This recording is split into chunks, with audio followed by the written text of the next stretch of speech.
देश के केंद्रीय विश्वविद्यालयों में ग्रेजुएशन में दाखिले के लिए अब 12वीं परीक्षा में हासिल नंबरों की जरूरत नहीं पड़ेगी। डीयू, बीएचयू जैसे केंद्रीय विश्वविद्यालयों में ग्रेजुएशन में दाखिले के लिए अब एक ही परीक्षा देनी होगी।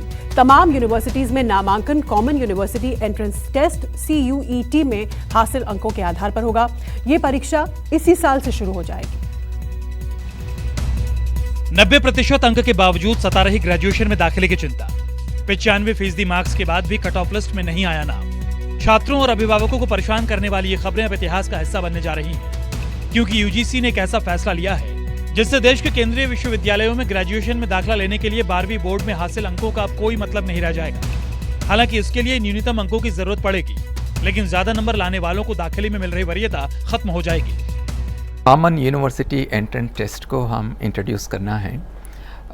सभी यूनिवर्सिटीज़ में जो यूजी प्रोग्राम्स में है, इसमें एडमिशन के लिए common university entrance test scores को यूज़ करने के लिए हम बताया। It is part of the national education policy 2020। दरअसल यूजीसी अब सभी केंद्रीय विश्वविद्यालयों के लिए एक परीक्षा CUET आयोजित कर रहा है। इस परीक्षा में पास होने वाले परीक्षार्थियों को ही DU, BHU सहित तमाम केंद्रीय विश्वविद्यालयों में दाखिला मिलेगा। कंप्यूटर आधारित ये परीक्षा जुलाई के पहले सप्ताह में आयोजित की जाएगी और इसका सिलेबस CBSE में NCERT पर आधारित होगा। NEP में ये सजेस्ट किया कि one nation one entrance examination for all UG undergraduate programmes, non professional programmes. CUET में हम ये कह रहे हैं कि +2 मार्क्स को आप एज एलिजिबिलिटी क्राइटेरिया आप यूज़ कीजिए, लेकिन actual admission should be based on CUET scores. CUET में सिलेबस जो होगा 12th स्टैंडर्ड का सिलेबस ही होगा, 11th का नहीं होगा, और NCERT जो डिफाइन किया वही सिलेबस होगा और पूरा क्वेश्चंस इसी सिलेबस से आए। कॉमन एंट्रेंस टेस्ट के सभी छात्रों को एक समान मौका मिलेगा, चाहे वो सुदूर गांव का हो या फिर उत्तर पूर्व। राज्य और बोर्ड भी मायने नहीं रखते। यूजीसी के मुताबिक 2022-2023 से राष्ट्रीय परीक्षा एजेंसी ग्रेजुएशन और पोस्ट ग्रेजुएशन कोर्स के लिए CUET का आयोजन करेगी। सभी सेंट्रल यूनिवर्सिटीज को अपने पाठ्यक्रमों में दाखिला देने के लिए CUET में प्राप्त अंकों पर विचार करना होगा। CUET का पाठ्यक्रम NCERT के 12वीं कक्षा के सिलेबस से मिलता जुलता ही होगा। CUET में सेक्शन 1A, सेक्शन 1B सामान्य परीक्षा और पाठ्यक्रम विशिष्ट विषय होंगे। सेक्शन 1A अनिवार्य होगा, जबकि 13 भाषाओं में होगा और उम्मीदवार इनमें से अपनी पसंद की भाषा का चयन कर सकते हैं। छात्रों के पास अंग्रेजी, हिंदी, असमी, बंगाली, गुजराती, कन्नड़ का विकल्प रहेगा।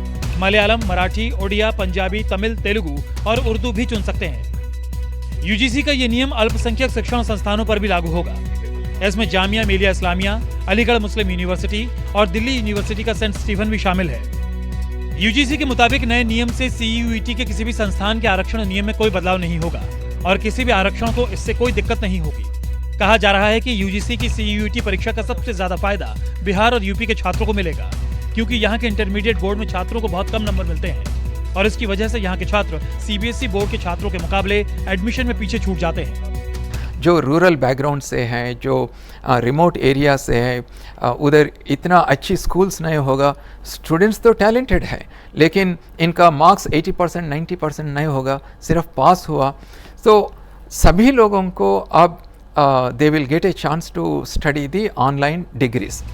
हालांकि दिल्ली विश्वविद्यालय एकेडमिक काउंसिल का कहना है कि NUET गरीब छात्रों और अभिभावकों के लिए सही साबित नहीं होगा, क्योंकि उन्हें टेस्ट की कोचिंग के लिए दोबारा पैसा खर्च करना पड़ेगा। लेकिन इन आपत्तियों का अब शायद ही कोई मतलब रह जाएगा, क्योंकि केंद्रीय शिक्षा मंत्रालय और यूजीसी ने कॉमन एंट्रेंस टेस्ट के संबंध में देश भर के केंद्रीय विश्वविद्यालयों को सूचित कर दिया है और यूजीसी से मिले आधिकारिक निर्देशों के बाद विश्वविद्यालयों ने कॉमन एंट्रेंस टेस्ट की तैयारियां भी शुरू कर दी हैं। दिव्या अग्रवाल, दिल्ली, News 24।